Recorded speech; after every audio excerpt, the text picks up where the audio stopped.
तो हेलो दोस्तों, subject board में आपका स्वागत है। तो दोस्तों, आपका फिजिक्स का जो ये पेपर हुआ था, पेपर कोड है 5523। इसको आज हम सोल्व करने वाले हैं। ठीक है, 5523 ये जो कोड है ना आपका, मैं दिखा देता हूँ आपको। ये आपका कोड 5523, ये यहाँ पर देखो, यहाँ पर 5523। इसका सॉल्यूशन देखने वाले, फिजिक्स का पेपर है।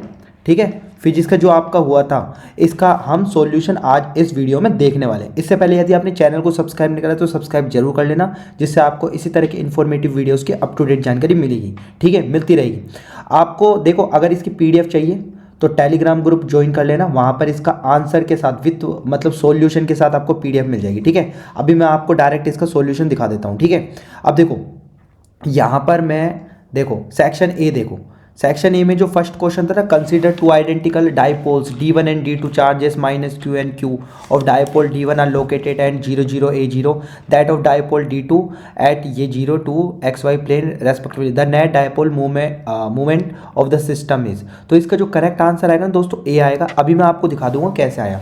Question number second, which pair of readings of ideal voltmeter and ideal ammeter is the given circuit is possible when a suitable power source of 3 ohm internal resistance is connected between P and Q। तो इसका जो correct answer आएगा ना दोस्तों, वो दोस्तों आएगा आपका बी। ठीक है, अभी मैं दिखा दूंगा कैसे आया। Question number 3, which one of the following statement is correct, electric field due to static charge is. ठीक है, तो इसका जो करेक्ट आंसर आएगा दोस्तों, वो आएगा ए।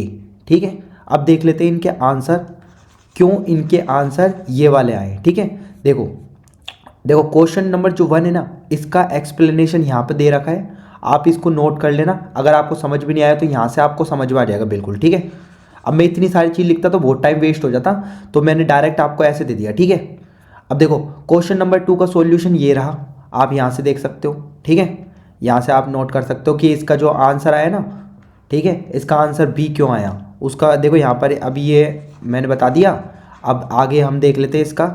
देखो केस फर्स्ट और केस सेकंड। ठीक है, केस फर्स्ट में तो ये आएगा आपका, लेकिन केस सेकंड ये आएगा, तो ये वाला आंसर मानेंगे। ठीक है, तो आपका आ जाएगा बी वाला। ठीक है, ठीक है, ये आ जाएगा बी। ठीक है, सेकंड का बी क्यों आया पता लग गया ना।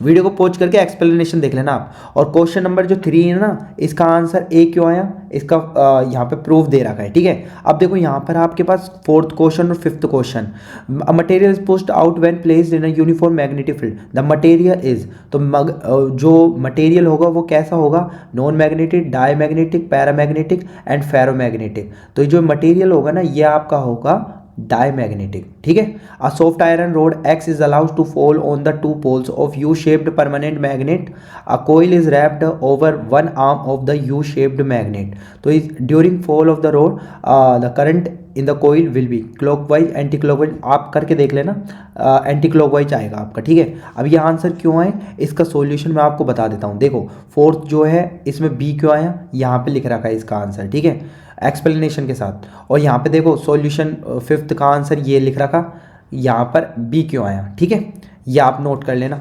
ठीक है, आप पढ़ सकते हो इसको क्यों में ये वाले आंसर आए। ठीक है, अब देखो 5th 6th और 7th, देखो 6th और 7th। 6th अच्छा क्वेश्चन था। 1 centimetre straight segment of conductor carrying 1 ampere current in X direction lies symmetrically at origin. ठीक है, एंड कार्टेशियन यहाँ पे दे रखा है Cartesian coordinate system the magnetic field due to this segment at point 1 metre 1 metre and 0। तो इसका जो करेक्ट आंसर आएगा ना दोस्तों, सी आएगा। अब मैं बता दूंगा कैसा आया। ठीक है, अभी आप रुको थोड़ी देर। ठीक है, फिर नेक्स्ट जो है आपका देख रखा है यहाँ पर, इस तरह से दे रखा है, number of turn between different pairs of output terminal shore setup transformer. इस तरह से दे रखा है, input voltage 20 volt is applied between A and B, between which of the terminal will the output be 120 volt. तो इसका जो correct answer आएगा ना दोस्तों, वो आपका आएगा इसमें 7th का डी। ठीक है, डी इसका ऑप्शन करेक्ट आएगा। अब देख लेते हैं ये क्यों आया। देखो सबसे पहले 6th क्वेश्चन की बात करते हैं, इसका एक्सप्लेनेशन यहाँ पे दिया हुआ है, आप देख सकते हो कि इसका सी क्यों आया। ठीक है, यहाँ पे बॉयड-सैवर्ट लॉ लगेगा और उससे आप कर लोगे। ठीक है, ठीक है, अब देखते हैं नेक्स्ट 7th। देखो 7th क्वेश्चन का आंसर आपका डी आया, वो देखो यहाँ से आप नोट कर लेना। और ये वाले फॉर्मूला को अप्लाई करना, step by step calculating using transformer formula, और यहाँ से आप निकाल सकते हो। ठीक है, यहाँ पर सारी वैल्यू दे रखी है ना, और ये वाली वैल्यू पुट हो जाएगी आपकी 120 टर्न आएगा, यानी कि डी इसका ऑप्शन आ जाएगा। ठीक है, अब देख लेते हैं नेक्स्ट। तो नेक्स्ट जो है दोस्तों आपके पास 8th वाला क्वेश्चन है, ये भी अच्छा क्वेश्चन था। तो यहाँ पर जो आएगा ना इसका आंसर सी आएगा। क्यों आएगा सी, वो मैं आपको इसमें एक्सप्लेनेशन में दिखा देता हूँ। देखो यहाँ से नोट कर सकते हो आप कि इसका आंसर सी क्यों आया। ठीक है, ये सारी चीज़ आप पढ़ लेना, सी का आंसर ये वाला क्यों आया सी। ठीक है, अब देख लेते हैं नेक्स्ट। तो यहाँ पर है ना हमारे कितने क्वेश्चन हो गए, ये आपके 8th क्वेश्चन हो गए। हाँ ठीक है, अब यहाँ पर थोड़ा सा ये 9th वाला क्वेश्चन है, ये 10th वाला क्वेश्चन है, ये 11th है और ये 12th है। देखो 9th वाला देखो, the plane face of the plane of convex lens is silver, the refractive index of material, radius of curvature of the curved surface of the lens are N and R respectively, this lens will behave as a concave mirror of focal length. तो यहाँ पर 4 option दे रखे हैं, यहाँ पर जो correct one होगा ना दोस्तों ये डी होगा। ठीक है, ये भी अच्छा क्वेश्चन है। फिर नेक्स्ट है when the resistance measured between P and N end of a P N junction diode is high it can act as an resistor, inductor, capacitor का काम करेगा दोस्तों। फिर है atomic spectrum emission line of hydrogen atom are incident on a zinc surface, the lines which can emit photo electrons from the surface are member. तो Balmer, Paschen, Lyman और neither Balmer. ठीक है, ये वाला। तो इसका जो करेक्ट आंसर आएगा ना दोस्तों ये वाला आपका दोस्तों सी आएगा, लेमन सीरीज। ठीक है, फिर नेक्स्ट है लेमन और the energy of the electron in the hydrogen atom is ground state minus 13.6 electron volt, its energy in an orbit corresponding to quantum number N is minus 0.544 electron, the value of N ये 5 आएगी। अब इसके answer देख लो कि ये क्यों आए। ठीक है, एक्सप्लेनेशन दे रखा है मैंने। ठीक है, 9th का देखो यहाँ पर डी क्यों आया, आप कर सकते हो नोट। अच्छा 10th का सी क्यों आया, यहाँ पे लिख रखा है एक्सप्लेनेशन। फिर 11th का सी क्यों आया, यहाँ पे लिख रखा है। 12th का आपके पास डी क्यों आया, यहाँ पे लिख रखा है। ठीक है, वीडियो को पॉज करके आप देख लेना एक्सप्लेनेशन। अब देखो असर्सन रीजन है, यहाँ पर देखो 13 वाला असर्सन आपका रीजन, यहाँ पे ये पढ़ लेना आप। यहाँ पर जो करेक्ट आंसर आएगा ना, यहाँ पर 13 का आंसर क्या आएगा आपका दोस्तों, ए आएगा। और 14 का आंसर क्या आएगा आपका, 14 का देखो यहाँ पर out of infrared radio waves the radio wave show more diffraction effect, radio waves have greater frequency than infrared wave. तो यहाँ पर दोस्तों आपका बनेगा सी। ठीक है, सी बनेगा यहाँ पर। असर्शन तो ट्रू है, रीजन फॉल्स है यहाँ पर, ये तो ट्रू है ये फॉल्स है। ठीक है, अभी इसका एक्सप्लेनेशन दिखा दूंगा मैं आपको। ठीक है, अच्छा नेक्स्ट देख लेते हैं हम यहाँ पे। ठीक, और यहाँ पे 15 देखो, 15 वाले का क्या दे रखा है यहाँ पे, in a semiconductor diode thickness depletion layer is not fixed. तो ये बात एकदम ट्रू है, thickness of the depletion semiconductor device factor by 6, ये भी सही है और ये इसको जस्टिफाई भी कर रहा है, ए आ जाएगा इसका। ठीक है, फिर नेक्स्ट है in a Bohr model of hydrogen atom momentum in orbit potential square the orbit. तो यहाँ पर दोस्तों असर्सन तो ट्रू है और according the Bohr model electron जब ये फॉल्स है।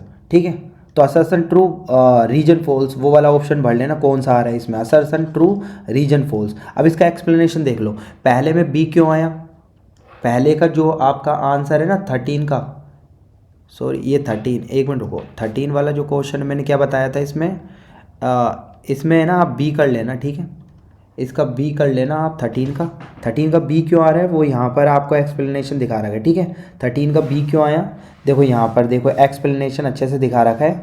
असर्सन और रीजन तो ट्रू है, लेकिन रीजन है ना असर्सन को जस्टिफाई नहीं कर रहा है यहाँ पर। ठीक है, तो इसलिए इसका बी आएगा। ठीक है, अब देख लेते हैं नेक्स्ट, एक बार इसको मैं वेरीफाई और कर लूँगा, इसका ए और बी में ना 2 चक्कर पड़ रहे हैं, वैसे तो बी ही है इसका। ठीक है, एक्सप्लेनेशन दे दिया मैंने यहाँ पे। अच्छा 14 देखो, यहाँ पर 14th वाला जो क्वेश्चन है, यहाँ पर 14th क्वेश्चन क्या बताया था मैंने, सी बताया था, ये एक्सप्लेनेशन देख सकते हो आप। ठीक है, अच्छा फिर नेक्स्ट है हमारा यहाँ पर 15 क्वेश्चन का ए ही बताया था मैंने, एक्सप्लेनेशन आप देख लेना यहाँ से। ठीक है, अच्छा फिर 16th वाला क्वेश्चन है ना, देखो यहाँ पर आप देख सकते हो इसका। ठीक है, यहाँ पर आपका असर्सन ट्रू है और रीजन फॉल्स है, तो इसमें सी आ जाएगा ऑप्शन दोस्तों।